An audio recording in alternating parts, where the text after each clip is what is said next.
এমন তুফান হয়েছে, তুফানের লগে ঘর বাড়ি সব উলুট ফেলে উঠে গেছে। আসসালামু আলাইকুম, আনারা ভাইকে ভালো আছেন? আলহামদুলিল্লাহ, আন্নাগো আসি বলাই বাবু গো বাবু, কালকা রাতকারে এমন তুফান হয়েছে বুঝিনি। তুফানের লগে আম বেগুন তো হয়েছে বুঝিনি, ঘর বাড়ি সব উলুট ফালুট করিয়ে লাইছে। বাড়ির আশপাশ দিয়ে বেড়া গোড়াও সব হালাই দিছে। দিয়ে তুফান টুফান ঠেলি বুঝিনি চলি আইসি। এর কদ্দু নাস্তা বানাইতাম, কদ্দু নবিশক বেশি করিয়ে নাস্তা বানাইম। বুঝিনি 2 রকমের ডাইল দিলেছি, মুগ ডাইল তারপরে মশারির ডাইল। দিয়ে আবার ঘরের ধানের চাইল আর কি বুঝিনি, এটা ফলাউ চাইল না, মোটা চাইল। এইটা দিয়ে যে খিচুড়ি বানাইও। তবে চিন্তা করতেছি জানি কোন ধরনের কোনটা বানাইতাম, কি লেটকা বানাইতাম নাকি বুনা ঝরঝরা বানাইতাম। তো দাদি কইতেছে যে বোন লেটকাও না তারপরে বুনও না, এমনভাবে রাখবা। তো যাই হোক, দাদির মন মতাই যে বানাইতাম চলে এসেছি। এদিক দূর হ্যাঁ জিরে বাগার দিলেছি, হিয়ার হরে দি ডাইল চাইলি কিন্তু এখানে ভালো করে বাজি করে লইছি। অভিষেক বেলে কতক্ষণ বাজি করছেন দিয়ে অল্প কতক্ষণ না, ক্যামেরা বন্ধ থাকতে অনেকক্ষণ বাজি করছিলাম। তো ভালো করে চাইল যত বেশি বাজি করব তত একখানা ভালো হয়। তো আমি একেবারে বেশি করে বাজি করে লইছি। ইন্দি বুঝিনি লাইট মেদিন হাতা আসিল একলাই বুঝিনি। তো ইগুনা নিয়ে আগুন ধরাইতাম থুইছি। আগুন দিতে দিতে দৌমা মুরগে তো ডিমগা হাই রেখছিল লাইট ভিতরে, তো এটা হাতা মানে ডালে দিছে হরে দৌমা আগুন দিতে দিতে ডিমিগা বার হয়েছে। আচ্ছা যাই হোক, কিন্তু আর চাইলো বাজি হয়ে গেছে। তাই পানি দিয়ে দিছি পরিমাণ মতো। আর কাইলকে যে বুঝিনি আলু দি মোরগ দি আড্ডি উড্ডি রে কইছি না একখানা কষাই রাখছিলাম। কষাই বলতে কি মানে বেগেনে রেডি করে রাখছি। শুধু চাইলটা ভাজি করছি, ইয়ের মধ্যে নিগিন দিয়ে লাইছি। যেন কি সকালবেলা ঘুমোতো উঠি বুঝিনি, নাস্তার দেরি না বেগিন রেডি করে তুই দেখছি। শুধু চাইলটা ভাজি করছি আর পানি দিয়ে এটা চড়াই দিছি।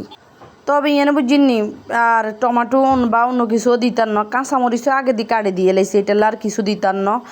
অবশ্যই বুঝিনি ফানি আইতো ফাতিলের মধ্যে গরম করে রাখছিলাম, মনে হইতেও দেরি হইতো না। তবে ফানি বেশি দিতাম না, কিনলেই কইছিলাম বেশি নরম করতাম না, একটু জর্জরিয়া টাইপেরও রাখবো, এবার হুড়ো আবার জর্জরিয়া হইতো না। যাই হোক, কিন্তু আর ফানিও প্রায় শুকাই গেছে। তবে চিন্তা ধরে গেছে বাবরা হানি কিনে জানি আসলে হইবনি না কি শক্ত থাই যায়। আর হিলে ধোঁয়া বুঝিনি, ধোঁয়ালাই কিচ্ছু দেয় না, এমন ধোঁয়া যে উড়ে কিলে যে কেন উড়ে কই দিতে না। তবে আগুনও জোরে দিতেছি।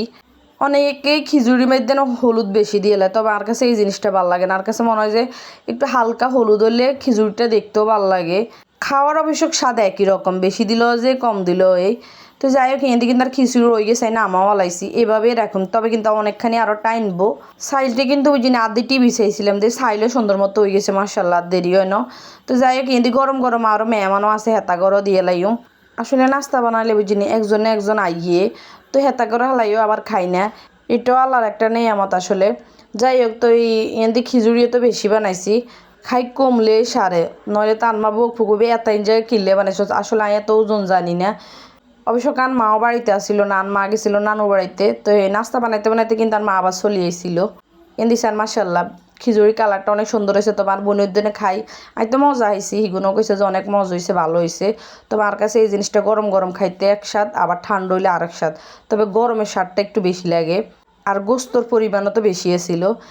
বুঝিনি খানা টানা শেষে হিয়ারে দিয়ে চলে এসে, অবশ্য চাও খাইছিলাম। আচ্ছা যাই হোক, হিয়ারে চলে এসে বুঝিনি তরকারি রাইনতাম। মাছ ভাজি করছি, কিন্তু আজ যে ওই যে তরকারি রেঞ্চি এটা দেয়াইতাম মনে নাই। বায়ুম দিই সই দিই, গাছের সই দিই, তারপরে মাছের মাথা দিই, মাছ দিই রাঁধছি। আবার কালকের লাউ চামড়া দিয়ে আলু দিয়ে ভাজিয়েছিল, তো হিগুনো গরম করে লইছি। তিনটা ডিমি আর মাছ ভাজি করে লইছি। আরও অবশ্য আলুও আসলে আলুও ডিম লগে আর কি। তো হিয়ার হরে দিয়ে আবার খানা টানা দুপুরবেলা শেষ হয়ে গেছে। এবার সন্ধ্যাবেলা খানা চলে এসেছে। আম্মা আবার আইবের সময় আর হুতেলে বন্টন চিপস অনেক কিছু আনছে। তো বন্টন আর হুতে খাইতো না, এটা আঙ্গই খানা। তো ভিডিও গান এনে শেষ করছি, আল্লাহ হাফেজ।